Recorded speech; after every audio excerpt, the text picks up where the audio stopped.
Gimana kabarnya kalian? Mudah-mudahan kita semua dalam keadaan sehat ya. Oke, baiklah.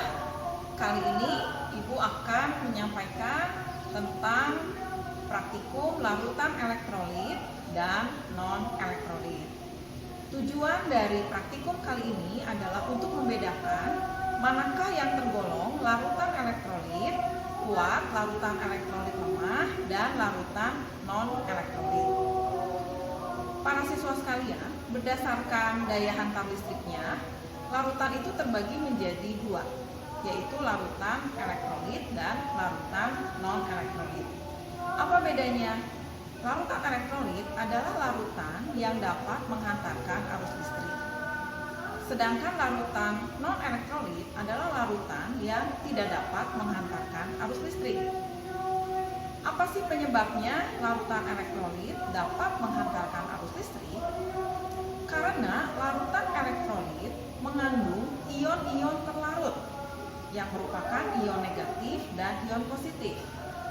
Ion-ion itulah yang menghantarkan arus listrik. Sedangkan larutan non-elektrolit tidak mengandung ion terlarut, tetapi mengandung molekul terlarut. Nah, para siswa, larutan elektrolit juga daya hantar listriknya tergantung kepada tiga ya, yaitu yang pertama tergantung kepada banyaknya ion di dalam larutan. Kemudian yang kedua tergantung kepada konsentrasi larutannya. Dan yang ketiga tergantung kepada kekuatan ionnya. Sehingga larutan elektrolit pun dibagi menjadi dua, yaitu larutan elektrolit kuat dan larutan elektrolit lemah. Bagaimana kita bisa membedakan manakah larutan elektrolit kuat, manakah larutan elektrolit lemah, dan mana yang tergolong non-elektrolit? Ada ciri-ciri secara umum bila larutan diuji dengan alat yang namanya alat uji elektrolit. Ya, kita lihat di sini alat uji elektrolit. Di sini kita lihat ya, ada lampu, kemudian ada kabel, ada elektroda. Kalau elektrolit kuat, cirinya adalah yang ini ya, nyala lampunya terang. Kemudian biasanya di elektrodanya itu ada gelembung-gelembung gas, ya, gelembungnya tuh banyak. Tetapi memang pengamatan gelembung itu agak susah diamati ya, sehingga kita lebih mudah mengamati dari nyala lampu. Jadi elektrolit kuat itu nyala lampunya terang. Kalau elektrolit lemah ini yang sebelahnya ya, dilihat warna nyala lampunya redup. Kalian bisa bedakan ya, kalau yang terang ini seperti ini di sebelahnya. Nah, yang redup yang ini, yang kedua ya, ini yang redup. Ini adalah elektrolit lemah. Kemudian gelembung gas pada elektroda ini elektrodanya, gelembung gasnya itu sedikit. Ya. Nah, yang ketiga adalah yang non-elektrolit, itu menyebabkan lampu tidak menyala dan gelembungnya juga tidak ada. Ya. Nah, kita akan lihat dulu alat-alat dan bahan yang kita pakai. Alat yang pertama adalah ini gelas kimia ya, gelas kimia yang 100 ml, seperti ini gelas kimianya 100 ml sebanyak 9 buah. Kemudian kita akan pakai ini gelas kimia 500 ml 1 buah. Kemudian botol semprot 1 buah. Dan alat uji elektrolitnya kita pakai 3 saja ya, 3 buah. Nanti akan dipakai bergantian untuk menguji larutan-larutan yang akan kita uji hari ini ya.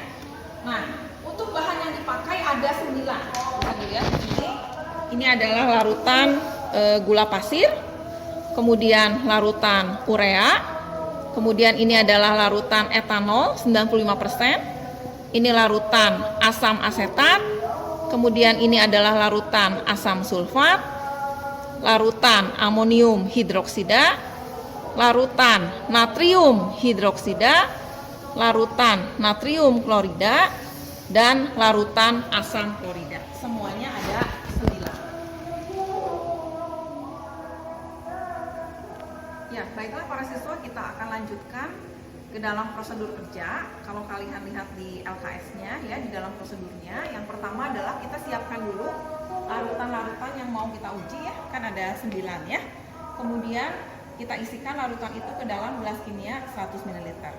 Kemudian nanti setiap larutan-larutan ini akan diuji dengan alat uji elektrolit ya. Nah, kemudian nanti kita amati apakah warna apakah nyala lampunya itu terang atau redup atau tidak menyala ya.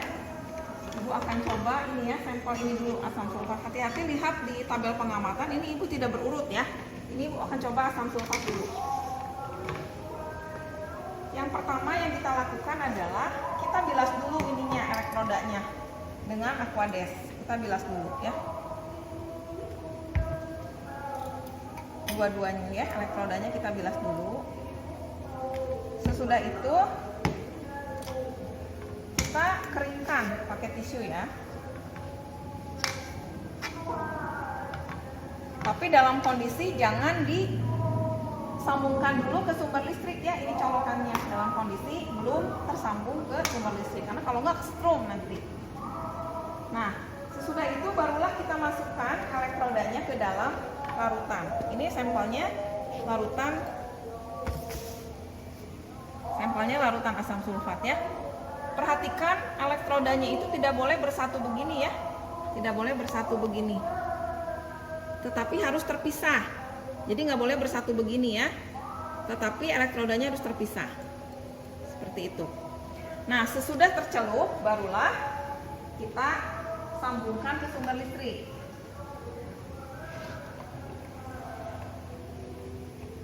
Ya, seperti itu.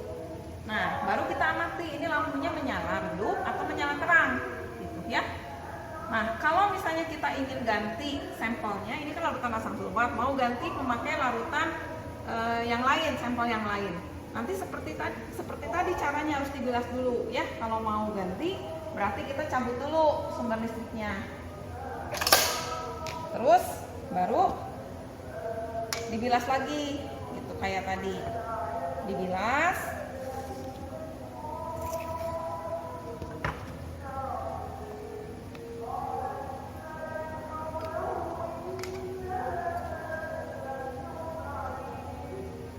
Kemudian keringkan lagi tisu.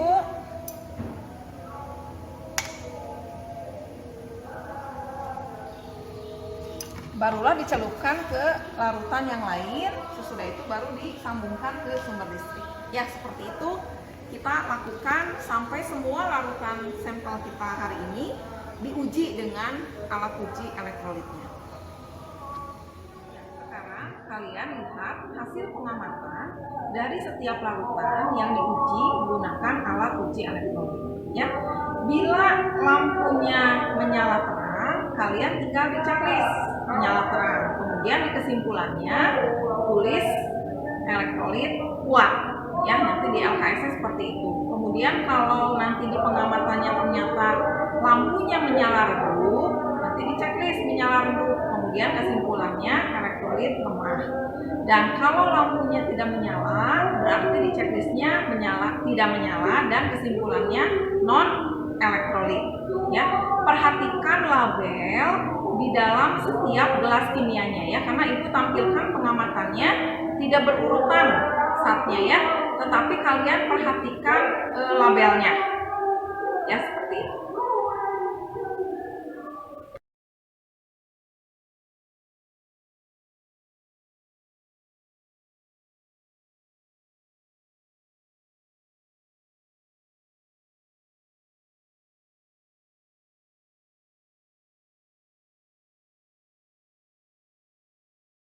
Demikianlah para siswa praktikum kita kali ini tentang larutan elektrolit dan non elektrolit.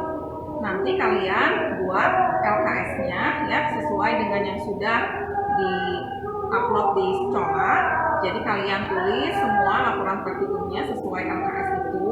Kemudian nanti kalau sudah selesai kalian upload lagi di Secola ya pengumpulannya.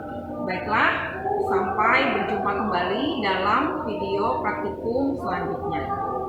Sampai jumpa, tetap semangat.